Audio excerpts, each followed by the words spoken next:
Punjabi radio USA ਸੁਣ ਰਹੇ ਸਾਰੇ ਹੀ ਮਾਣਯੋਗ ਅਤੇ ਸਤਿਕਾਰ ਸਰੋਤਿਆਂ ਨੂੰ ਪਿਆਰ ਸਤਿਕਾਰ ਸਹਿ ਨਿੱਘੀ ਜਿਹੀ ਸਤਿ ਸ੍ਰੀ ਅਕਾਲ। ਸਭ ਨੂੰ ਜੀ ਨੂੰ ਆਖਦੇ ਹਾਂ ਸੋ ਤੇ ਪ੍ਰੋਗਰਾਮ ਵਿੱਚ ਆਪ ਸਭ ਦਾ ਸਵਾਗਤ ਹੈ। ਖਬਰ ਤੇ ਨਜ਼ਰ ਪ੍ਰੋਗਰਾਮ ਲੈ ਕੇ ਹਾਜ਼ਰ ਹਾਂ। ਅੱਜ ਹੈਗੀ ਹੈ ਜੀ 6 ਮਈ। ਮਿੰਟੂ ਜੀ ਆਪਣੇ ਨਾਲ ਜੁੜ ਚੁੱਕੇ ਨੇ। ਜੀ ਨੂੰ ਸਵਾਗਤ ਹੈ। ਸਤਿ ਸ੍ਰੀ ਅਕਾਲ ਜੀ। ਸ਼ੁਕਰੀਆ ਜੀ ਸਾਰਿਆਂ ਨੂੰ। ਸਤਿ ਸ਼੍ਰੀ ਅਕਾਲ ਜੀ। ਸਾਡੇ ਅੱਜ ਦੇ ਪ੍ਰੋਗਰਾਮ ਦੇ ਸਪਾਂਸਰ ਹਨ ਖਾਲਸਾ ਇੰਸ਼ੋਰੈਂਸ ਏਜੰਸੀ, ਜਿਨ੍ਹਾਂ ਦੇ ਕੋਲੋਂ ਤੁਸੀਂ ਹਰ ਇੱਕ ਤਰੀਕੇ ਦੀ ਇੰਸ਼ੋਰੈਂਸ ਕਰਵਾ ਸਕਦੇ ਹੋ। ਇੰਸ਼ੋਰੈਂਸ ਬਾਰੇ ਪਤਾ ਕਰਨ ਲਈ ਕਾਲ ਕਰ ਸਕਦੇ ਹੋ ਨੰਬਰ 408-272-2500 ਦੇ ਉੱਤੇ।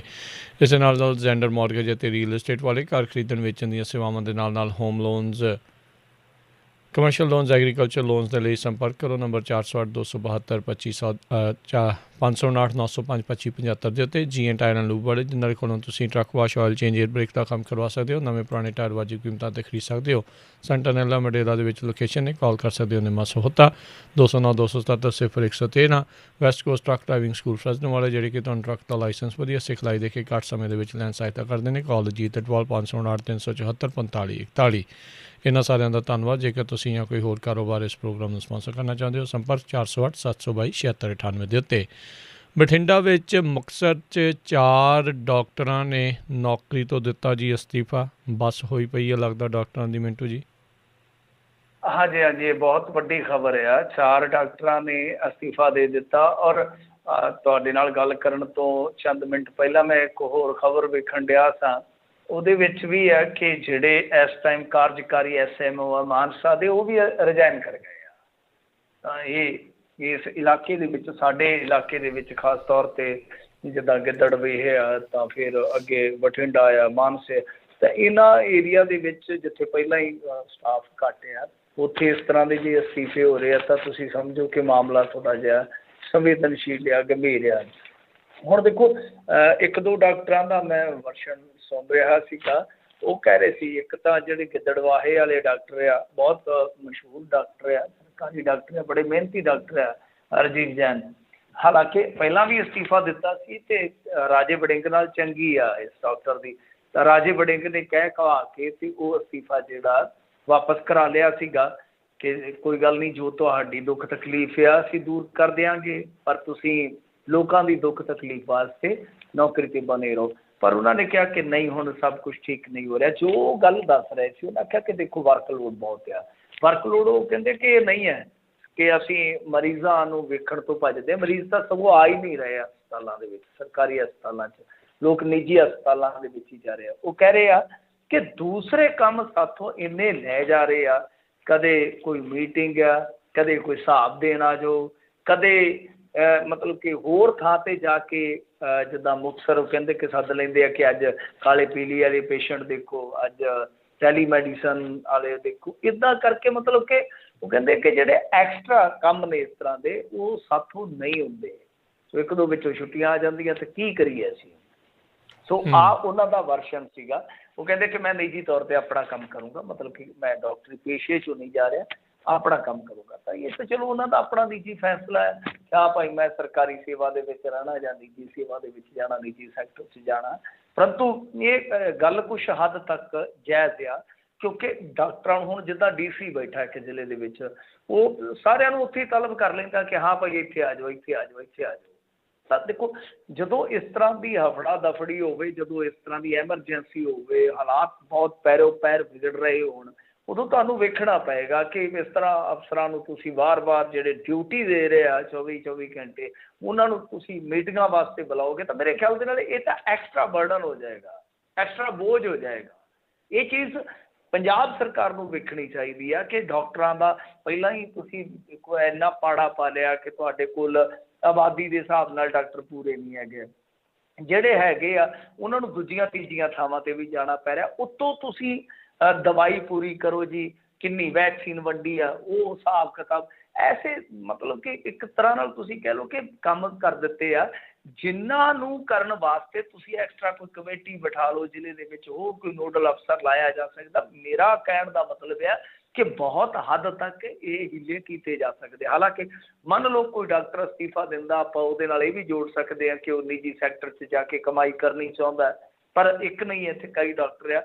ਵੈਸੇ ਜਦੋਂ ਤੁਸੀਂ ਵੇਖੋਗੇ ਕਿ ਕਰੋਨਾ ਸ਼ੁਰੂ ਹੋਇਆ ਸੀਗਾ, ਉਦੋਂ 20 ਅਸਤੀਫੇ ਹੋਏ ਸੀਗੇ ਅੰਮ੍ਰਿਤਸਰ ਦੇ ਵਿੱਚ। ਮੈਨੂੰ ਯਾਦ ਹੈ ਕਿ ਨਰਸ ਨੇ ਅਸਤੀਫਾ ਦਿੱਤਾ ਸੀ ਸਭ ਤੋਂ ਪਹਿਲਾਂ। ਉਹਨੇ ਕਿਹਾ ਸੀਗਾ ਕਿ ਮੈਂ ਇਹ ਸਭ ਕੁਝ ਬਰਦਾਸ਼ਤ ਨਹੀਂ ਕਰ ਸਕਦੀ।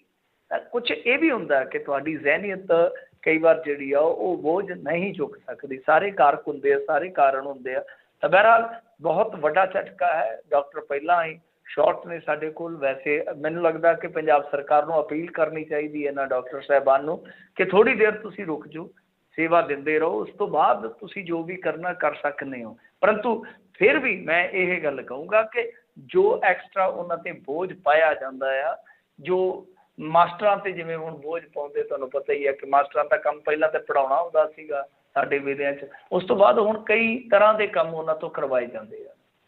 ਤਾਂ ਉਹ ਬੋਝ ਉਹਨਾਂ ਨੂੰ ਜ਼ਿਆਦਾ ਤੰਗ ਕਰਦਾ ਹੈ ਬਨਸਪਤ ਇਸ ਦੇ ਕਿ ਉਹ ਪੜ੍ਹਾਈ ਨੂੰ ਬੋਝ ਸਮਝਣ। ਸੋ ਇਹ ਚੀਜ਼ਾਂ ਜਿਹੜੀਆਂ ਨੇ ਉਹ ਗੌਰ ਕਰਨ ਵਾਲੀਆਂ। ਬਾਕੀ ਕਰੋਨਾ ਫਿਰ ਅੱਜ ਸ਼ੂਕਦਾ ਹੀ ਰਿਹਾ। ਜੇ ਦੇਖੀਏ ਤਾਂ ਕਾਫੀ ਕੁਛ ਆ। ਮੈਂ ਤੁਹਾਨੂੰ ਸੰਖੇਪ ਦੇ ਵਿੱਚ ਦੱਸ ਦਿੰਦਾ ਮੋਟੀਆਂ ਮੋਟੀਆਂ ਜਿਹੜੀਆਂ ਸੁਰਖੀਆਂ ਨੇ ਦੇਣਾ ਚਾਹੁੰਦੀਆਂ ਕਿ ਜਿਹੜੇ ਹੈਗੇ ਆ PM ਮੋਰਿਸਨ, ਮੇਰੇ ਖਿਆਲ ਦੇ ਨਾਲ ਆਸਟ੍ਰੇਲੀਆ ਵਾਲੇ ਜਿਹੜੇ, ਇਹਨਾਂ ਦਾ ਨਾਮ ਵੀ ਮੋਰਿਸਨ ਹੈ, ਅਤੇ ਜਿਹੜੇ UK ਵਾਲੇ ਉਹਨਾਂ ਦਾ ਨਾਮ ਵੀ ਮੋਰਿਸਨ ਹੈ। ਤਾਂ ਇਹਨਾਂ ਨੇ ਵੈਕਸੀਨ ਪਾਸਪੋਰਟ ਸੰਬੰਧੀ ਆਪਣੇ ਵਿਚਾਰ ਪ੍ਰਗਟਾਏ ਆ। ਤਾਂ ਵੈਕਸੀਨ ਪਾਸਪੋਰਟ ਇੱਕ ਬਹੁਤ ਵੱਡਾ ਇਸ਼ੂ ਹੈ ਜਿਹੜਾ ਕਿ ਪਹਿਲਾਂ ਹੀ ਕਹਿ ਲਓ ਕਿ ਜਿਹੜੀ ਸੰਭਾਵੀ ਸੂਚੀ ਆ ਕਿ ਜੋ ਕੁਛ ਬਦਲੂਗਾ ਨਵੇਂ ਸੰਸਾਰ ਦੇ ਵਿੱਚ, ਕਿਉਂਕਿ ਸੰਸਾਰ ਦੀ ਦਿੱਖ ਬਦਲ ਰਹੀ ਹੈ, ਉਹਦੇ ਵਿੱਚ ਇਹ ਬਹੁਤ ਅਹਿਮੀਅਤ ਰੱਖੇਗਾ। ਤਾਂ ਇਹਨਾਂ ਨੇ ਕਿਹਾ ਕਿ ਅਸੀਂ ਹੁਣ ਇੱਕ ਸਟੈਪ ਅੱਗੇ ਜਾ ਕੇ ਇਸ ਬਾਬਤ ਵੀ ਸੋਚ ਰਹੇ ਹਾਂ ਤਾਂ ਕਿ ਆਉਣ ਜਾਣ ਦੀ ਖੁੱਲ੍ਹ ਰਹੇ। ਇੱਧਰ ਕੈਨੇਡਾ 'ਚੋਂ ਖਬਰ ਹੈ ਐਸਟਰਾਜੈਨੇਕਾ ਲਵਾਉਣ ਨਾਲ, ਮਤਲਬ ਕਿ ਜੋ ਕੋਵੀਸ਼ੀਲਡ ਹੈ ਇੱਧਰ, ਤਾਂ ਉਹ ਟੀਕਾ ਲਵਾਉਣ ਨਾਲ ਇੱਕ ਹੋਰ ਮੌਤ ਹੋਈ ਹੈ, ਮਤਲਬ ਕਿ 2 ਮੌਤਾਂ ਦੀ ਪੁਸ਼ਟੀ ਹੈ। ਇਸੇ ਤਰ੍ਹਾਂ ਆਸਟ੍ਰੇਲੀਆ ਤੋਂ ਇੱਕ ਹੋਰ ਖਬਰ ਆ ਕਿ $4 ਕਰੋੜ ਦੀ ਸਹਾਇਤਾ ਸਮੱਗਰੀ ਜਿਹੜੀ ਹੈ ਉਹ ਦੇਣਗੇ। ਕੈਨੇਡਾ ਨੇ ਵੀ ਇਸੇ ਤਰ੍ਹਾਂ ਮੇਰੇ ਖਿਆਲ ਦੇ ਨਾਲ 25,000 ਵਾਇਲਸ ਜਿਹੜੀਆਂ ਰੈਮਡੇਸਿਵਿਰ ਦੀਆਂ, ਅਤੇ ਇਸ ਤੋਂ ਇਲਾਵਾ ਕੁਛ 350 ਦੇ ਕਰੀਬ ਵੈਂਟੀਲੇਟਰਸ ਜਿਹੜੇ ਆ ਉਹ ਇੱਕ ਖੇਪ ਦੇ ਰੂਪ 'ਚ ਇੱਧਰ ਭੇਜੇ ਆ। ਦੁਨੀਆ 'ਚ ਇਸ ਟਾਈਮ ਕਹਿੰਦੇ ਕਿ 50 ਕਰੋੜ ਤੋਂ ਜ਼ਿਆਦਾ ਅਜਿਹੇ ਲੋਕ ਆ ਜਿਨ੍ਹਾਂ ਨੂੰ 2 ਜੂਨ ਦਾ ਖਾਣਾ ਵੀ ਜਿਹੜਾ ਹੈ ਉਹ ਮੁਅੱਸਰ ਨਹੀਂ ਹੋ ਰਿਹਾ। ਇਹ UN ਦੀ ਰਿਪੋਰਟ ਹੈ। ਔਰ 1,33,000 ਜਿਹੜੇ ਲੋਕ ਆ, ਜਿਹੜੇ ਵਿਅਕਤੀ ਆ, ਉਹ ਮਤਲਬ ਕਿ ਮਰਨ ਦੇ ਕਗਾਰ 'ਤੇ ਪਹੁੰਚ ਗਿਆ ਸਿਰਫ ਰੋਟੀ ਜਾਂ ਟੁੱਕ ਦੇ ਖੋਣੋਂ। ਇਹ ਬਹੁਤ ਵੱਡੀ ਗੱਲ ਆ। ਇਹ ਗਰੀਬੀ ਹੋਰ ਵੀ ਵਧੇਗੀ। ਤੁਸੀਂ ਮੰਨ ਕੇ ਚੱਲੋ ਕਿ ਜਿਸ ਤਰ੍ਹਾਂ ਦੇ ਹਾਲਾਤ ਨੇ ਪੂਰੇ ਸੰਸਾਰ ਦੇ ਵਿੱਚ, ਜਿਸ ਤਰ੍ਹਾਂ ਇਕੋਨਮੀ ਜਿਹੜੀ ਆ ਉਹ ਬਦਲ ਰਹੀ ਆ, ਡਿੱਗ ਰਹੀ ਆ, ਅਮੀਰ ਹੋਰ ਅਮੀਰ ਹੋ ਰਿਹਾ, ਗਰੀਬ ਹੋਰ ਗਰੀਬ ਹੋ ਰਿਹਾ, ਅਨਾਜ ਦੀ ਕਿੱਲਤ ਆ, ਬਹੁਤ ਜ਼ਿਆਦਾ ਹਾਲਤ ਜਿਹੜੀ ਹੈ ਸੰਸਾਰ ਦੀ ਭੈੜੀ ਹੋਣ ਜਾ ਰਹੀ ਹੈ। ਤਾਂ ਮੈਨੂੰ ਦੂਸਰੇ ਪਾਸੇ ਜੇ ਆਪਾਂ ਕੌਮੀ ਕੁਝ ਖਬਰਾਂ ਦੀ ਗੱਲ ਕਰੀਏ ਤਾਂ ਰਾਸ਼ਟਰੀ ਲੋਕ ਦਲ, ਜਿਹਨੂੰ ਆਪਾਂ RLD ਕਹਿੰਦੇ ਹਾਂ, ਉਹਨਾਂ ਨੂੰ ਵੈਸੇ ਵੱਡੀ ਖੁਸ਼ਖਬਰੀ ਮਿਲੀ ਸੀ ਕਿ ਵੈਸਟਰਨ UP 'ਚ ਕਾਫੀ ਵੱਡੀ ਸਫਲਤਾ ਹਾਸਲ ਕੀਤੀ ਹੈ ਉਹਨਾਂ ਨੇ। ਆਹ ਜਿਹੜੀਆਂ ਪੰਚਾਇਤੀ ਚੋਣਾਂ ਆਈਆਂ ਤਾਂ ਉਹਨਾਂ ਦੇ ਬਹੁਤ ਵੱਡੇ ਲੀਡਰ, ਉਹਨਾਂ ਦੇ ਮੁਖੀ ਕਹਿ ਲਓ ਕਿ ਚੌਧਰੀ ਅਜੀਤ ਸਿੰਘ ਚੱਲ ਵਸੇ ਆ। ਕਰੋਨਾ ਹੀ ਸੀਗਾ ਸ਼ਾਇਦ ਉਹਨਾਂ ਨੂੰ ਵੀ। ਦੂਜੇ ਪਾਸੇ ਜੇ ਆਪਾਂ ਦੇਖੀਏ NCG ਦੇ ਗਰੁੱਪ ਕਮਾਂਡਰ ਜਿਹੜੇ ਸੀਗੇ BK ਚਾਰ, ਉਹ ਵੀ ਮਰੇ ਆ ਕਰੋਨਾ ਦੇ ਨਾਲ। ਦੱਸਦੇ ਕਿ ਉਹਨਾਂ ਨੂੰ ਵੀ ਸਮੇਂ ਸਿਰ ਵੈਂਟੀਲੇਟਰ ਨਹੀਂ ਮਿਲ ਸਕਿਆ। ਇਸੇ ਤਰ੍ਹਾਂ ਇੱਕ ਹੋਰ ਖਬਰ ਆਈ ਬਾੜਮੇਰ ਤੋਂ, ਪਿਓ ਦੀ ਮੌਤ ਹੋਈ ਅਤੇ ਸੰਸਕਾਰ ਵੇਲੇ ਧੀ ਜਿਹੜੀ ਸੀ ਉਹ ਬਲਦੀ ਚਿਖਾ ਦੇ ਵਿੱਚ ਛਾਲ ਮਾਰ ਗਈ। 70-75% ਉਹ ਵੀ ਜਲ ਗਈ ਆ। ਆਸਾਰਾਮ ਨੂੰ ਕਰੋਨਾ ਚਿੰਬੜ ਗਿਆ, ਉਹ ਵੀ ਕਹਿੰਦੇ ਕਿ ICU ਦੇ ਵਿੱਚ ਪਹੁੰਚ ਗਿਆ। ਆਸਾਰਾਮ ਤੇ ਝਾਂਸਾਰਾਮ 2 ਨਾਮ ਕਾਫੀ ਅੱਜ ਕੱਲ੍ਹ ਚਰਚਿਤ ਆ। ਇਸੇ ਤਰ੍ਹਾਂ ਏਟਾ ਦੇ ਵਿੱਚ ਪ੍ਰਸ਼ਾਸਨ ਦੇ ਖਿਲਾਫ 4 ਭਾਰਤੀ ਜਨਤਾ ਪਾਰਟੀ ਦੇ ਵਿਧਾਇਕ ਜਿਹੜੇ ਉਹ ਧਰਨੇ 'ਤੇ ਬੈਠ ਗਏ। ਕਹਿੰਦੇ ਕਿ ਸਾਡੇ ਪ੍ਰਸ਼ਾਸਨ 'ਚ ਸਾਡੀ ਹੀ ਪੁੱਛਗਿੱਛ ਨਹੀਂ ਹੈ, ਨਾ ਕਰੋਨਾ ਕਾਲ ਦੇ ਵਿੱਚ ਆ ਪੰਚਾਇਤੀ ਇਲੈਕਸ਼ਨ ਹੋਏ ਆ, ਕਹਿੰਦੇ ਕਿ ਧੱਕੇ ਨਾਲ ਹੀ ਪ੍ਰਸ਼ਾਸਨ ਨੇ ਸਾਨੂੰ ਹਰਾ ਦਿੱਤਾ। ਪਰ ਤੁਸੀਂ ਦੇਖ ਲਓ ਕਿ ਇੱਕ ਪਾਸੇ ਲੋਕਾਂ ਨੂੰ ਕਹਿੰਦੇ ਕਿ ਘਰਾਂ 'ਚ ਤੜੇ ਰਹੋ, ਅਤੇ ਇਹਨਾਂ ਦੇ ਜਿਹੜੇ ਬੰਦੇ ਆ ਉਹ ਕੱਲ੍ਹ ਵੀ ਮਮਤਾ ਬੈਨਰਜੀ ਦੇ ਖਿਲਾਫ ਪੂਰੇ ਮੁਲਕ 'ਚ ਧਰਨੇ ਦਿੰਦੇ ਰਹੇ, ਅੱਜ ਵੀ ਇਹਨਾਂ ਦੇ ਬੰਦੇ ਧਰਨੇ 'ਤੇ ਬੈਠ ਗਏ ਆ। ਇਸ ਤਰ੍ਹਾਂ ਜਿਹੜੀ ਵੈਕਸੀਨੇਸ਼ਨ ਡਰਾਈਵ ਸੀਗੀ ਉਹਦੇ 'ਤੇ ਤਾਂ ਸਵਾਲੀਆ ਨਿਸ਼ਾਨ ਆ, ਕਿਉਂਕਿ ਬਹੁਤ ਸਾਰੀਆਂ ਥਾਵਾਂ ਤੋਂ ਇਹ ਰਿਪੋਰਟ ਆ ਮੈਡੀਕਲ ਸਟਾਫ ਦੇ ਹਵਾਲਿਆਂ ਨਾਲ ਕਿ 18+ ਤਾਂ ਛੱਡੋ, ਹੁਣ 45+ ਲਈ ਵੀ ਵੈਕਸੀਨ ਜਿਹੜੀ ਹੈ ਉਹ ਸ਼ਾਰਟ ਆ, ਅਤੇ ਨਿੱਜੀ ਹਸਪਤਾਲਾਂ 'ਚ ਟੀਕਾ ਜਿਹੜਾ ਹਜ਼ਾਰ ਰੁਪਏ ਦਾ ਵੀ ਵਿਕ ਰਿਹਾ। ਤੁਹਾਨੂੰ ਜਿਹੜੀਆਂ ਗੱਲਾਂ ਅਸੀਂ ਕਹਿੰਦੇ ਸੀ ਸੰਸ਼ੇ ਦੇ ਰੂਪ 'ਚ, ਸ਼ੰਕੇ ਦੇ ਰੂਪ 'ਚ, ਦੇਖ ਲਓ ਕਿ ਇੱਕ ਕਰਕੇ ਸੱਚ ਹੋ ਰਹੀਆਂ ਕਿ ਇੱਥੇ ਵੈਕਸੀਨ ਜਿਹੜੀ ਆ ਉਹ ਵਪਾਰ ਬਣੇਗੀ। ਦੂਜੇ ਪਾਸੇ ਜੇ ਗੱਲ ਕਰੀਏ ਤਾਂ ਮਾਮਲਾ ਜਿਹੜਾ ਗਿਆ ਸੀਗਾ ਸੁਪਰੀਮ ਕੋਰਟ ਦੇ ਵਿੱਚ, ਇਲੈਕਸ਼ਨ ਕਮਿਸ਼ਨ ਨੇ ਖੜਿਆ ਸੀਗਾ ਕਿ ਸਾਨੂੰ ਕਾਤਲ ਠਹਿਰਾ ਕੇ ਬਹੁਤ ਗਲਤ ਕੀਤਾ ਹਾਈ ਕੋਰਟ ਨੇ ਜ਼ਿੰਮੇਵਾਰ ਠਹਿਰਾ ਕੇ। ਤਾਂ ਸੁਪਰੀਮ ਕੋਰਟ ਨੇ ਕਿਹਾ ਕਿ ਦੇਖੋ ਗੱਲ ਇਹ ਆ ਕਿ ਠੀਕ ਆ ਇਹੋ ਜਿਹੀਆਂ ਟਿੱਪਣੀਆਂ ਤੋਂ ਗੁਰੇਜ਼ ਕਰਨਾ ਚਾਹੀਦਾ ਹਾਈ ਕੋਰਟਾਂ ਨੂੰ, ਪਰੰਤੂ ਰਿਕਾਰਡ ਤੇ ਹੈ ਨਹੀਂ ਤਾਂ ਅਸੀਂ ਉਹਨਾਂ ਨੂੰ ਕੱਢਣ ਲਈ ਕੀ ਆਖੀਏ ਜਦੋਂ ਰਿਕਾਰਡ ਦੇ ਵਿੱਚ ਹੀ ਨਹੀਂ ਆਈਆਂ। ਤੇ ਇਸ ਮਾਮਲੇ ਦਾ ਵੀ ਨਿਬੇੜਾ ਸਮਝ ਲਓ ਹੋ ਗਿਆ ਵਾ। ਇਸ ਤੋਂ ਇਲਾਵਾ ਜੇ ਆਪਾਂ ਗੱਲ ਕਰੀਏ ਡਾਕਟਰਾਂ ਦੀ, ਆਪਾਂ ਗੱਲ ਕਰਕੇ ਹਟੇ ਹਾਂ, ਇੰਦੌਰ ਦੇ ਵਿੱਚ ਵੀ ਦੱਸਦੇ ਆ ਕਿ ਕਲੈਕਟਰ ਤੇ ਦੋਸ਼ ਲਾ ਕੇ ਬਹੁਤ ਵੱਡਾ ਹਸਪਤਾਲ ਹੈ, ਦੱਸਦੇ ਆ MY ਹਸਪੀਟਲ ਹੈ ਜਿਹੜਾ, ਉਹਦੇ ਡਾਕਟਰ ਨੇ, ਬਹੁਤ ਵੱਡੇ ਡਾਕਟਰ ਸੀਗੇ ਜਿਹੜੇ, ਉਹਨਾਂ ਨੇ ਵੀ ਅਸਤੀਫਾ ਦੇ ਦਿੱਤਾ। ਇੱਧਰ ਥੋੜ੍ਹੀਆਂ ਜਿਹੀਆਂ ਗੱਲਾਂ ਆਪਾਂ ਪੰਜਾਬ ਦੀਆਂ ਵੀ ਕਰ ਲਈਏ। ਖਾਲਸਾ ਏਡ ਵਾਲੇ ਵੀ ਆ ਗਏ ਮੈਦਾਨ ਦੇ ਵਿੱਚ ਸੇਵਾ ਲੈ ਕੇ। ਇਸ ਤੋਂ ਇਲਾਵਾ ਹੋਰ ਗੁਰਦੁਆਰਿਆਂ ਦੇ ਵਿੱਚ ਜਿੱਦਾਂ ਆਲਮਗੀਰ ਦੇ ਵਿੱਚ ਹਸਪਤਾਲ ਬਣਾ ਦਿੱਤਾ ਗਿਆ। ਗੁਰਦੁਆਰਾ ਆਲਮਗੀਰ ਬਹੁਤ ਮਸ਼ਹੂਰ ਹੈ, ਤੁਹਾਨੂੰ ਪਤਾ, ਬਹੁਤ ਪ੍ਰਸਿੱਧ ਗੁਰਦੁਆਰਾ ਹੈ। ਫਿਰ ਇਸ ਤੋਂ ਇਲਾਵਾ ਜੇ ਤੁਸੀਂ ਦੇਖੋਗੇ ਦਿੱਲੀ ਦੇ ਵਿੱਚ ਸੇਵਾ ਚੱਲ ਰਹੀ ਹੈ, ਮਤਲਬ ਕਿ ਸਿੱਖਾਂ ਨੂੰ ਸਲਿਊਟ ਕਰ ਰਹੇ ਆ ਜਿਹੜੇ ਉਹ ਮਹਿੰਦਰਾ ਕੰਪਨੀ ਦੇ ਮਾਲਕ ਆ। ਉਹਨਾਂ ਨੇ ਵੀ ਕਿਹਾ ਕਿ ਉਹਨਾਂ ਕਿਹਾ ਕਿ ਕੋਈ ਫੁਕਰੀ ਨਹੀਂ ਮਾਰਦੇ, ਕੋਈ ਰੌਲਾ ਨਹੀਂ ਪਾਉਂਦੇ, ਕੋਈ ਕਿਸੇ ਨੂੰ ਦੋਸ਼ ਨਹੀਂ ਦਿੰਦੇ, ਚੁੱਪ ਚਾਪ ਜਦੋਂ ਵੀ ਲੋਕਾਈ ਤੇ ਵਿਪਤਾ ਪੈਂਦੀ ਹੈ ਇਹ ਆਪਣੇ ਕੰਮ ਤੇ ਲੱਗ ਜਾਂਦੇ ਆ। ਤੇ ਬਹੁਤ ਵੱਡੀ ਗੱਲ ਹੈ ਕਿ ਬਹੁਤ ਵੱਡੀਆਂ ਵੱਡੀਆਂ ਹਸਤੀਆਂ, ਦੁਨੀਆ ਦੀਆਂ ਬਹੁਤ ਵੱਡੀਆਂ ਵੱਡੀਆਂ ਹਸਤੀਆਂ ਸਿੱਖ ਕੌਮ ਨੂੰ ਸਿਜਦਾ ਕਰ ਰਹੀਆਂ, ਸਲਾਮ ਕਰ ਰਹੀਆਂ। ਔਰ ਵੈਸੇ ਮੈਂ ਕਹੂੰਗਾ, ਇਮਾਨਦਾਰੀ ਨਾਲ ਕਹੂੰਗਾ, ਰੂਹ ਤੋਂ ਕਹੂੰਗਾ ਕਿ ਹੈ ਵੀ ਸਿਜਦੇ ਦੇ ਕਾਬਿਲ ਹੈ। ਖੈਰ ਗੱਲ ਜਿਹੜੀ ਅੱਗੇ ਕਰੀਏ ਤਾਂ ਕਮੇਡੀਅਨ ਸੁਗੰਧਾ ਮਿਸ਼ਰਾ ਜੀ ਦਾ ਹੁਣੇ ਹੀ ਵਿਆਹ ਹੋਇਆ ਸੀ ਪਿੱਛੇ ਜੇ, ਭੀੜ ਜੁਟੀ ਕਹਿੰਦੇ ਵਿਆਹ 'ਚ ਜ਼ਿਆਦਾ, ਉਹਦੇ 'ਤੇ ਵੀ ਪਰਚਾ ਕੱਟ ਦਿੱਤਾ ਗਿਆ। ਪਰ ਭੀੜ ਇਹਨਾਂ ਦੇ ਖਿਲਾਫ ਸੜਕਾਂ 'ਤੇ ਵੀ ਉਤਰਦੀ ਹੈ ਕਿ ਨਾ ਭਾਈ ਲੋਕਡਾਊਨ ਨਾ ਲਾਇਆ ਜਾਵੇ। ਖੈਰ ਇੱਧਰ ਲੋਕਾਂ ਨੇ ਜਾਮ ਕਰ ਦਿੱਤਾ ਹਾਈਵੇ। ਇਲਜ਼ਾਮ ਇਹ ਲੱਗਾ ਕਿ ਪਹਿਲਾਂ 2,45,000 ਬਿੱਲ ਬਣਾਇਆ ਤੇ ਅਗਲੇ ਦਿਨ 4,75,000 ਕਰ ਦਿੱਤਾ, ਬੰਦਾ ਤਾਂ ਵੀ ਨਹੀਂ ਬਚਿਆ। ਐਸੀ ਹਸਪਤਾਲਾਂ ਦੇ ਵਿੱਚ ਖੇਡ ਚੱਲ ਰਹੀ ਆ। ਇਸ ਤੋਂ ਇਲਾਵਾ ਜੇ ਦੇਖੀਏ ਤਾਂ 17 ਜ਼ਿਲ੍ਹਿਆਂ 'ਚ ਕਹਿੰਦੇ ਕਿ ਲੈਵਲ 3 ਦਾ ਇੱਕ ਵੀ ICU ਬੈੱਡ ਹੁਣ ਵਿਹਲਾ ਨਹੀਂ ਹੈ। ਵੈਸੇ ਇਹਦਾ ਸਾਰਾ ਕੁਛ ਕੇਂਦਰੀਕਰਨ ਕਰ ਦਿੱਤਾ ਗਿਆ। ਜੇ ਆਪਾਂ ਦੇਖੀਏ ਰਾਜ ਕਰਨਵੀਰ ਸਿੰਘ ਜੀ, ਸਾਰਾ ਕੁਛ ਚੱਕ ਚਕਾ ਕੇ ਇਹਨਾਂ ਨੇ ਨਾ ਜਿਹੜੇ ਵੱਡੇ ਹਸਪਤਾਲ ਸੀ ਉਹਨਾਂ 'ਚ ਜਮ੍ਹਾਂ ਕਰ ਦਿੱਤਾ, ਛੋਟੇ ਹਸਪਤਾਲਾਂ 'ਚ ਤਾਂ ਕੁਛ ਵੀ ਨਹੀਂ ਬਚਿਆ। ਹੁਣ ਕਹਿੰਦੇ ਉੱਥੇ ਵੀ ਸ਼ਾਰਟੇਜ ਆ। ਇੱਧਰ ਚੰਡੀਗੜ੍ਹ ਦੇ ਵਿੱਚ ਵੀ ਦੇਖ ਲਓ ਕੀ ਡਾਕਟਰਾਂ ਨੇ ਚੰਨ ਚਾੜਿਆ ਕਿ ਪਹਿਲੀ ਬਜ਼ੁਰਗ ਨੂੰ ਡੋਜ਼ ਲੱਗੀ ਸੀ ਕੋਵੈਕਸੀਨ ਦੀ, ਤੇ ਹੁਣ ਦੂਜੀ ਜਿਹੜੀ ਆ ਉਹ ਕੋਵਿਸ਼ੀਲਡ ਦੀ ਲਾ ਦਿੱਤੀ। ਤੇ ਜਦੋਂ ਪਤਾ ਲੱਗਿਆ ਤੇ ਕਹਿੰਦੇ ਕਿ ਨਹੀਂ ਕੋਈ ਗੱਲ ਨਹੀਂ ਹੈ, ਅਸਰ ਤਾਂ ਉਹੀ ਰਹਿਣਾ। ਜੇ ਅਸਰ ਉਹੀ ਰਹਿਣਾ ਤੇ ਤੁਸੀਂ ਬਰਾਬਰ ਕਰ ਦਿਓ, ਰੇਟ ਕਾਹਤੋਂ ਵੱਖੋ ਵੱਖਰੇ ਆ। ਫਿਰ ਇੱਧਰ ਜੇ ਆਪਾਂ ਦੇਖੀਏ OP ਸੋਨੀ ਦਾ ਬਿਆਨ ਆਇਆ ਬੈੱਡਾਂ ਨੂੰ ਲੈ ਕੇ ਕਿ ਮੈਡੀਕਲ ਕਾਲਜਾਂ ਦੇ ਹਸਪਤਾਲਾਂ 'ਚ 25% ਬੈੱਡ ਸਮਰੱਥਾ ਵਧਾਈ ਜਾਏਗੀ। ਮਤਲਬ ਇਹੀ ਮੈਂ ਜੋ ਗੱਲ ਕਹਿ ਰਿਹਾ ਕਿ ਸਾਰਾ ਕੁਛ ਕੇਂਦਰੀਕਰਨ ਕੀਤਾ ਜਾ ਰਿਹਾ, ਜਦ ਕਿ ਡੀਸੈਂਟਰਲਾਈਜ਼ ਕਰਨ ਦੀ ਜ਼ਰੂਰਤ ਹੈ। ਦੂਸਰੇ ਹਸਪਤਾਲ ਜਿਹੜੇ ਆ ਉਹਨਾਂ ਨੂੰ ਵੀ ਸਹੂਲਤਾਂ ਦੇਣ ਦੀ ਲੋੜ ਹੈ ਤਾਂ ਕਿ ਕੁਝ ਹਸਪਤਾਲਾਂ ਦੇ ਵਿੱਚ ਰਸ਼ ਨਾ ਪਵੇ। ਇਸ ਤੋਂ ਇਲਾਵਾ ਜੇ ਆਪਾਂ ਗੱਲ ਕਰੀਏ ਪਟਿਆਲੇ ਦੇ ਵਿੱਚ ਅੱਜ ਕੁਛ ਵਪਾਰੀ ਸੱਜਣ ਜਿਹੜੇ ਵਿਰੋਧ ਦੇ ਵਿੱਚ ਉਤਰੇ ਸੀ, ਉਹਨਾਂ ਦੇ ਆਗੂ ਰਾਕੇਸ਼ ਗੁਪਤਾ ਦੇ ਖਿਲਾਫ ਮਾਮਲਾ ਦਰਜ ਕੀਤਾ ਗਿਆ। ਇਸ ਤੋਂ ਇਲਾਵਾ ਵੱਡੀ ਖਬਰ ਜਿਹੜੀ ਹੈ ਉਹ ਇਹ ਆ ਕਿ ਰੋਪੜ ਦੀ ਜਿਹੜੀ ਭਾਖੜਾ ਨਹਿਰ ਆ ਉਹਦੇ ਵਿੱਚੋਂ ਰੈਮਡੇਸਿਵਿਰ ਦੇ ਇੰਜੈਕਸ਼ਨ ਵੱਡੀ ਗਿਣਤੀ ਸੀਗੀ ਉਹਨਾਂ ਦੀ, ਉਹ ਮਿਲੇ ਆ। ਤੁਸੀਂ ਹਿਸਾਬ ਲਾ ਲਓ ਕਿ ਨਹਿਰਾਂ ਦੇ ਵਿੱਚ ਦਵਾਈਆਂ ਰੋੜੀਆਂ ਜਾ ਰਹੀਆਂ। ਇਹ ਹੁਣ ਦਵਾਈ ਫਰਜ਼ੀ ਆ, ਮਤਲਬ ਕਿ ਜਾਲੀ ਆ, ਜਾਂ ਇਹ ਦਵਾਈ ਕੋਈ ਬਲੈਕ ਦਾ ਕੋਈ ਮਾਮਲਾ, ਇਹਦੇ ਬਾਰੇ ਤਾਂ ਹੁਣ ਜਾਂਚ ਪੜਤਾਲ ਹੋਏਗੀ। ਪਰ ਤੁਸੀਂ ਦੇਖ ਲਓ ਕਿ ਇੱਕ ਪਾਸੇ ਰੈਮਡੇਸਿਵਿਰ ਜਿਹੜੀ ਆ ਉਹ ਬਲੈਕ 'ਚ ਆ ਤੇ ਦੂਸਰੇ ਪਾਸੇ ਸਾਡੀਆਂ ਨਹਿਰਾਂ 'ਚ ਵੀ ਰੋੜੀ ਜਾ ਰਹੀ ਹੈ। ਪਰ ਇਹ ਬਹੁਤ ਗਲਤ ਕੰਮ ਕੀਤਾ ਜਿਨ ਵੀ ਕੀਤਾ। ਪਾਣੀ ਸਾਡੇ ਲਈ ਦੇਖ ਲਓ ਕਿੰਨੇ ਇੱਕ ਤਰ੍ਹਾਂ ਨਾਲ ਪੂਜਣ ਵਾਲੀ ਚੀਜ਼ ਆ, ਤੇ ਅਸੀਂ ਉਹਦੇ ਵਿੱਚ ਇਹੋ ਜਿਹੇ ਜ਼ਹਿਰ ਵੀ ਸੁੱਟਣ ਲੱਗ ਪਏ ਆ ਤੇ ਫਿਰ ਤੇ ਲੱਖ ਲਾਹਣਤੀ, ਲੱਖ ਵੀ ਕਰੋੜ ਵੀ ਸਾਡੇ ਲਈ ਥੋੜ੍ਹੀ ਆ। ਜੀ ਜੀ ਮਿੰਟੂ ਜੀ, ਤੇ ਥਾਂ ਥਾਂ ਦੇ ਉੱਤੇ ਜਿਹੜਾ ਮੋਹਰੇ ਹੋਣ ਵਾਲਾ ਪ੍ਰਧਾਨ ਮੰਤਰੀ ਚੋਪੀ ਵੱਟੀ ਬੈਠਾ ਹੈ, ਕੁਛ ਕਰਦਾ ਹੈ, ਕੁਛ ਕਰੂ ਕਿ ਨਹੀਂ? ਨਹੀਂ, ਇਹ ਤਾਂ ਦੇਖੋ ਜੇ ਇਮਾਨਦਾਰੀ ਨਾਲ ਗੱਲ ਕਹਾਂ, ਜੇ ਤੁਸੀਂ ਨਿਰਪੱਖ ਢੰਗ ਨਾਲ ਸਾਰੀਆਂ ਚੀਜ਼ਾਂ ਨੂੰ ਵੇਖੋਗੇ ਤਾਂ ਇਹਨਾਂ ਤੋਂ ਤਾਂ ਮੇਰੇ ਖਿਆਲ ਦੇ ਨਾਲ ਬਾਜੀ ਨਿਕਲ ਚੁੱਕੀ ਆ। ਇਹ ਆਪਣੇ ਆਪ ਨੂੰ ਤਾਂ ਬਾਹਰ ਤੇ ਬੇਬਸ ਕਰ ਚੁੱਕੇ ਆ ਕਿ ਭਾਈ ਬਸ ਸਾਡਾ ਕੁਛ ਨਹੀਂ ਹੈ, ਕੁਛ ਨਹੀਂ ਹੈ। ਇਹਨਾਂ ਦੇ ਪੱਲੇ ਹੀ ਕੱਖ ਨਹੀਂ ਹੈਗਾ, ਕੋਈ ਪਲੈਨਿੰਗ ਨਹੀਂ ਹੈ, ਕੋਈ ਜੇ ਆਪਾਂ ਦੇਖੀਏ ਜ਼ਮੀਨੀ ਪੱਧਰ ਤੇ ਐਕਸ਼ਨ ਨਹੀਂ ਹੈ। ਬਸ ਉਹ ਡਾਕਟਰ ਲੱਗੇ ਆ, ਉਹੀ ਲੋਕ ਆ, ਸਭ ਕੁਛ ਉੱਦਾਂ ਹੀ ਚੱਲੀ ਜਾਂਦਾ। ਇਹਨਾਂ ਦੇ ਕੋਲੋਂ ਕੁਛ ਵੀ ਠੀਕ ਨਹੀਂ ਹੋ ਰਿਹਾ। ਮੈਂ ਤੁਹਾਨੂੰ ਕੱਲ੍ਹ ਵੀ ਦੱਸਿਆ ਸੀਗਾ ਕਿ ਜਿਹੜੀ ਬਾਹਰੋਂ ਆਈ ਇਮਦਾਦ ਆ ਜਿਹੜੀ, ਉਹ ਸਿਰਫ ਨਿਯਮ ਬਣਾਉਣ ਕਰਕੇ 7 ਦਿਨ ਉੱਥੇ ਪੋਰਟ ਤੇ ਏਅਰਪੋਰਟ ਤੇ ਫਸੀ ਰਹੀ ਆ। ਤੇ ਇਹਦੋਂ ਨਖਿੱਧ ਬੰਦੇ ਕੌਣ ਹੋਣਗੇ ਤੁਸੀਂ ਦੱਸੋ। ਜੀ ਆ ਦੇਖ ਲਓ, ਨਖਿੱਧ ਬੰਦਿਆਂ ਦੀ ਜੇ ਗੱਲ ਕਰਦੇ ਜਾਈਏ, ਉਹ ਜਿਹੜਾ ਜੋਗੀ ਆ ਉੱਥੇ, ਉਹਨੇ ਜਿਹੜੇ ਗਾਵਾਂ ਦੀ ਰੱਖਿਆ ਵਾਸਤੇ ਕਹਿੰਦੇ ਸਪੈਸ਼ਲ ਜਿਹੜੇ ਡੈਸਕ ਆ ਉੱਥੇ ਬਣਾ ਦਿੱਤੇ ਆ, ਲੋਕ ਉੱਥੇ ਪੱਤਿਆਂ ਵਾਂਗੂ ਝੜ ਰਹੇ। ਉਹ ਤਾਂ ਬੰਦਾ ਹੀ ਉਹ ਐਸਾ ਹੀ ਆ। ਦੇਖੋ, ਇੱਕ ਪਾਸੇ ਲੋਕ ਮਰਨ ਡਏ, ਉਹ ਦੂਸਰੇ ਪਾਸੇ ਕੱਲ ਫੀਤਾ ਕੱਟਣ ਡਿਆ ਸੀਗਾ, ਕਿੰਨੀ ਖੁਸ਼ੀ ਚੜੀ, ਲਾਲ ਫੀਤਾ ਕੱਟਣ ਡਿਆ ਸੀਗਾ।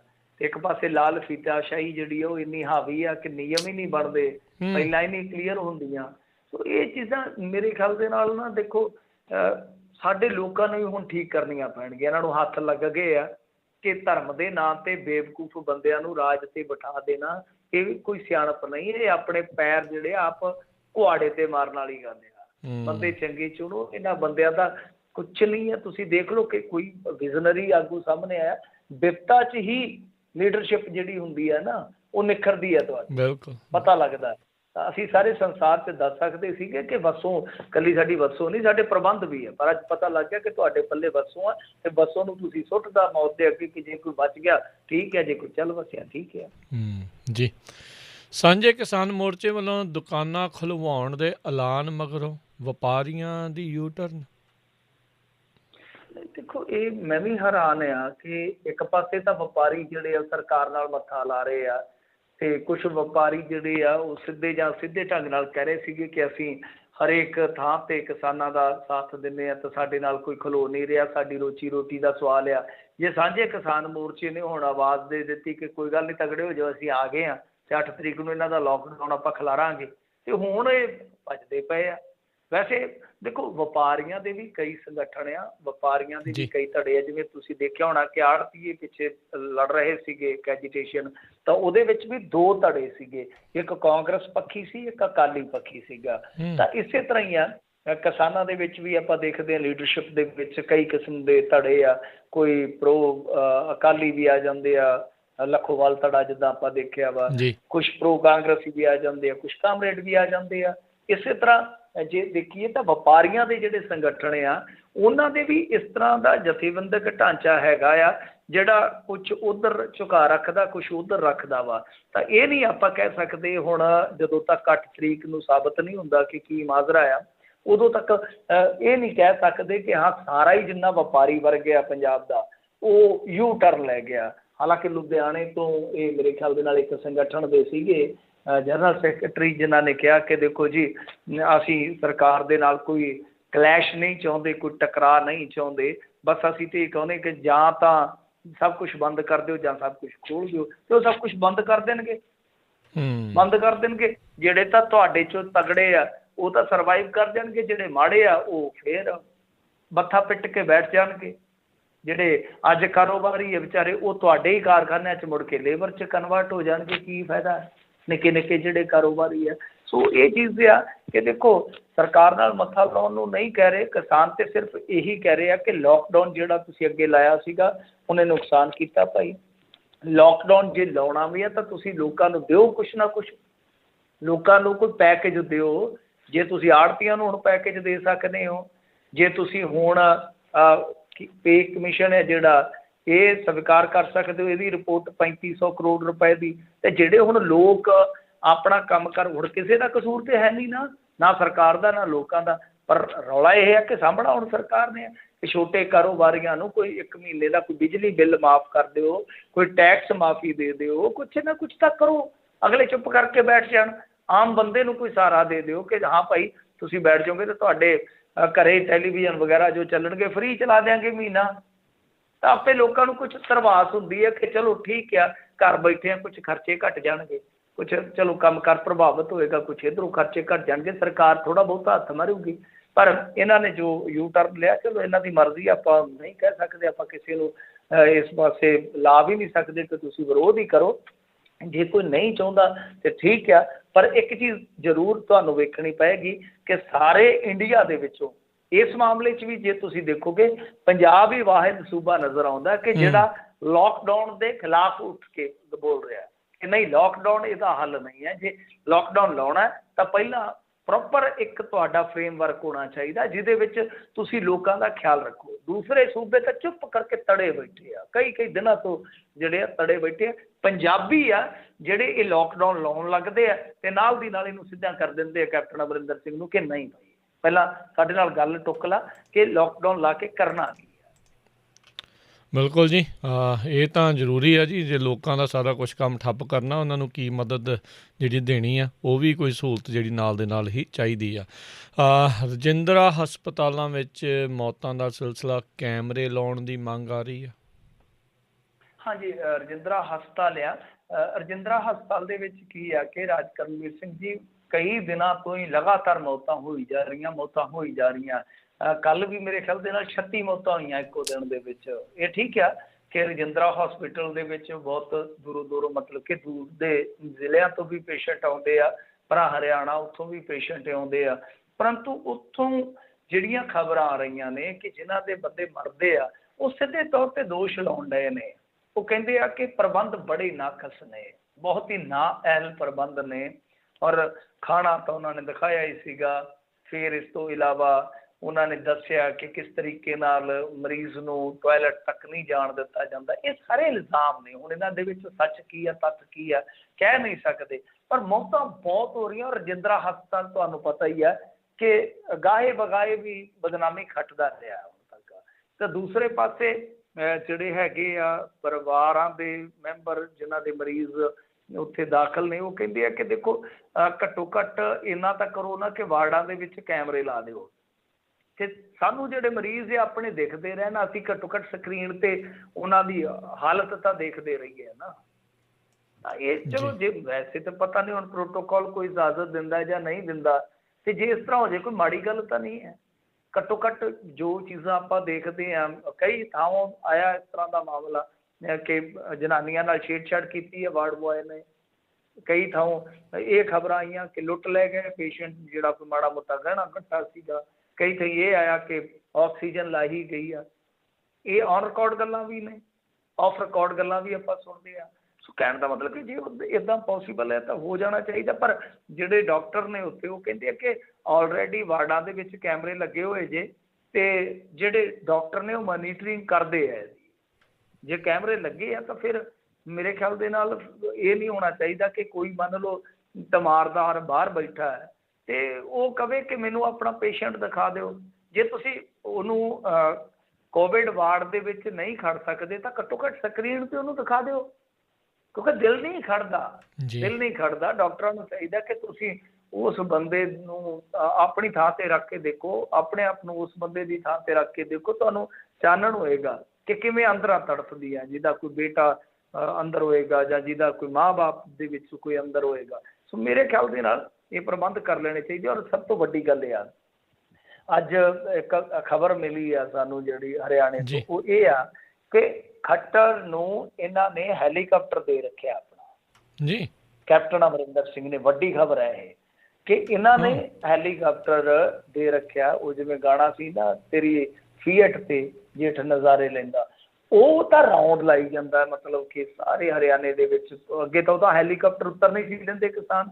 ਹੁਣ ਕਿਸਾਨ ਜਿਹੜੇ ਥੋੜ੍ਹੇ ਘਟੇ ਆ, ਉਹਨਾਂ ਦੀ ਮੂਵਮੈਂਟ ਘਟੀ ਹਰਿਆਣੇ ਦੇ ਵਿੱਚ ਕਿਉਂਕਿ ਤਕਰੀਬਨ ਲੋਕਡਾਊਨ ਹੀ ਹੈ, ਤਾਂ ਉਹ ਹੈਲੀਕਾਪਟਰ ਤੇ ਗੇੜੇ ਕੱਤੀ ਫਿਰਦਾ ਹੈ। ਹੈਲੀਕਾਪਟਰ ਸਾਡਾ ਆ।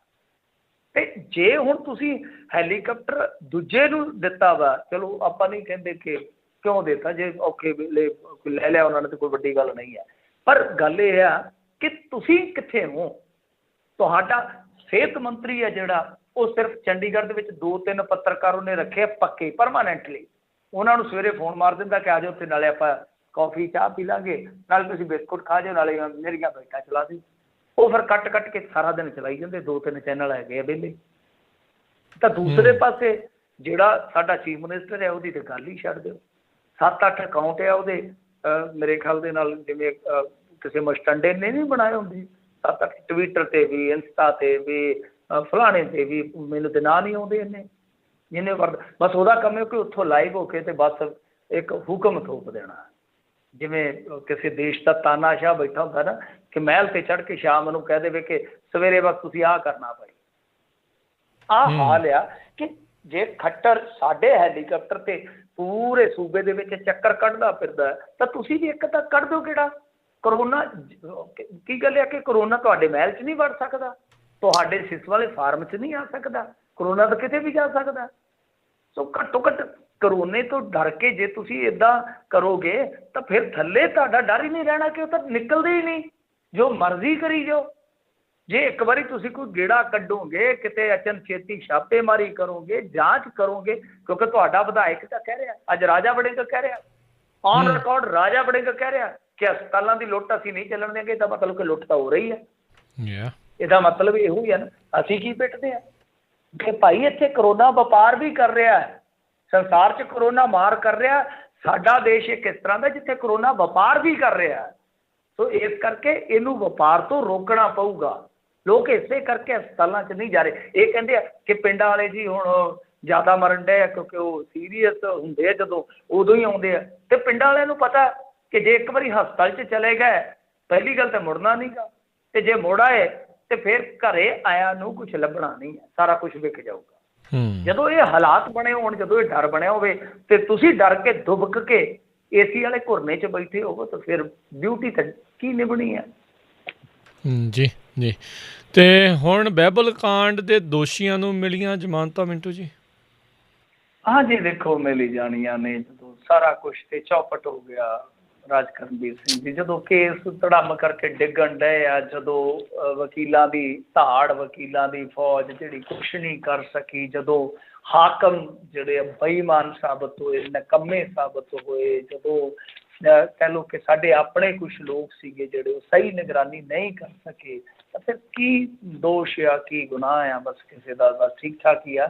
ਸੋ ਇਹ ਕੁਛ ਬੰਦੇ ਫੜੇ ਸੀਗੇ, ਜਿੱਦਾਂ ਚੰਡੀਗੜ੍ਹ ਦਾ ਇੱਕ ਵਿਸ਼ਾਲ ਗਾਨਾ ਉਸ ਦਾ ਮਾਲਕ ਸੀਗਾ, ਇਸ ਤਰ੍ਹਾਂ ਮੋਗਾ ਦਾ ਜਿਹੜਾ ਪੰਕਜ ਮੋਟਰਸ ਵਾਲਾ ਸੀ। ਤੁਹਾਨੂੰ ਯਾਦ ਹੋਣਾ ਕਿ ਦੇਖੋ ਜੀ ਇਹਨਾਂ ਨੇ 12 ਬੋਰ ਫਾਇਰ ਮਾਰਿਆ, ਇੱਕ ਡਰਾਮਾ ਕੀਤਾ ਵਗੈਰਾ ਵਗੈਰਾ ਗੱਲਾਂ ਉਹ ਜਿਹੜੀਆਂ ਸੀਗੀਆਂ ਕਿ ਪੁਲਿਸ ਦੀ ਜਿਪਸੀ ਤੇ ਆਪ ਫਾਇਰਿੰਗ ਕੀਤੀ। ਸਾਰਾ ਐਪੀਸੋਡ ਤੁਹਾਡੇ ਅੱਖਾਂ ਦੇ ਮੂਹਰੇ ਘੁੰਮ ਜਾਣਾ ਜਦੋਂ ਮੈਂ ਇਹ ਗੱਲ ਦੱਸੂੰਗਾ ਕਿ ਉਹ ਥਾਣੇਦਾਰ ਫੜਿਆ ਸੀਗਾ, ਫਿਰ ਇਹ ਫੜਿਆ ਸੀਗਾ ਕਿ ਇਹ ਦੇਖੋ ਜੀ ਇਹਨਾਂ ਨੇ ਜਿਪਸੀ ਸੀਗੀ ਪੁਲਿਸ ਦੀ ਲਿਆ ਕੇ ਐਸ ਗਨ ਉਸ ਤੋਂ ਮਤਲਬ ਕਿ ਬੰਦੂਕ ਵਗੈਰਾ ਜੋ ਵੀ ਸੀਗਾ ਕਿ ਆਹ ਮੋਟਰ ਵਾਲਾ ਜਿਹੜਾ ਸੀ ਉਹਦਾ ਗਨਮੈਨ ਸੀਗਾ, ਉਹਦੀ ਬੰਦੂਕ ਨਾਲ ਫਾਇਰਿੰਗ ਕੀਤੀ। ਇਹ ਇੱਕ ਕਹਾਣੀ ਸੀ ਤਥਾ ਕਥਿਤ ਪੁਲਿਸ ਦੀ।